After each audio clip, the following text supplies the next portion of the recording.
అకాల వర్షాలతో పంట నష్టపోయిన రైతులను ఆదుకోవాలని కాంగ్రెస్ ప్రభుత్వం రైతాంగానికి ఇచ్చిన హామీలన్నీ నెరవేర్చాలని BJP Karimnagar parliament convener Boinapalli Praveen Rao demand చేశారు. రైతన్నల పరిష్కారం కోసం బీజేపీ రణబేరి పేరిట సిరిసిల్లలో నిరసన దీక్ష కార్యక్రమం చేపట్టారు. ఈ కార్యక్రమానికి ముఖ్య అతిథిగా హాజరైన పార్లమెంటు కన్వీనర్ బోయినపల్లి ప్రవీణ్ రావు మాట్లాడుతూ అతి తక్కువ వ్యవధిలో రైతన్నల వ్యతిరేకతను కాంగ్రెస్ ప్రభుత్వం మూటగట్టుకుందన్నారు. రైతులను కన్నీరు పెట్టించిన ఏ ప్రభుత్వం మనుగడ సాధించిన చరిత్ర లేదన్నారు. రైతులు అనేక సమస్యలతో కొట్టుమిట్టాడుతుంటే రేవంత్ రెడ్డి ప్రభుత్వం చోద్యం చూస్తుందన్నారు. వడ్ల కొనుగోలు ప్రక్రియ ఆలస్యం చేస్తూ ఉండడంతో కొనుగోలు కేంద్రాల వద్ద రైతులు పంటను కాపాడుకోవడానికి నిద్రాహారాలు మాని పడికాపులు కాస్తున్న దయనీయ పరిస్థితి ఉందన్నారు. దీనికి తోడు అకాల వర్షాల నుంచి పంటను కాపాడేందుకు రైతులు నానా అవస్థలు పడుతున్నారన్నారు. పంటను రక్షించుకోవడానికి సరిపడా టార్ఫ్లిన్ కవర్లు అందుబాటులో ఉంచడంలో ప్రభుత్వం విఫలమైందన్నారు.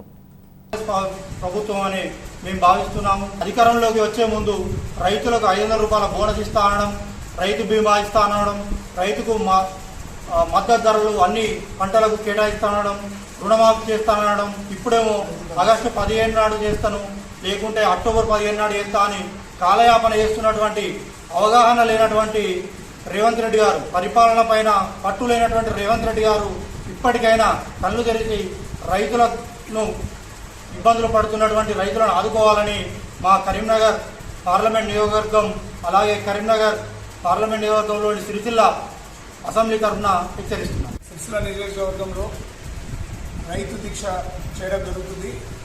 మరి ముఖ్యంగా మన పార్లమెంట్ గౌరవ సభ్యులు బండి సంజయ్ కుమార్ గారు సూచన మేరకు రైతులు చాలా ఇబ్బందులు పడుతున్నారు.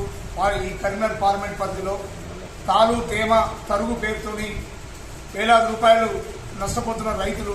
కాబట్టి మన పార్టీ శ్రేణులు అందరూ ముఖ్యమైన వాళ్ళు ఈ రైతు దాని మీద మనము ఆందోళన చేపట్టి ప్రభుత్వం దిగొచ్చే వరకు మనము ఆందోళన కార్యక్రమం చేయాలని చెప్పి పిలుపునిచ్చారు. ఆ పిలుపు మేరకు మేము చేస్తున్నాము.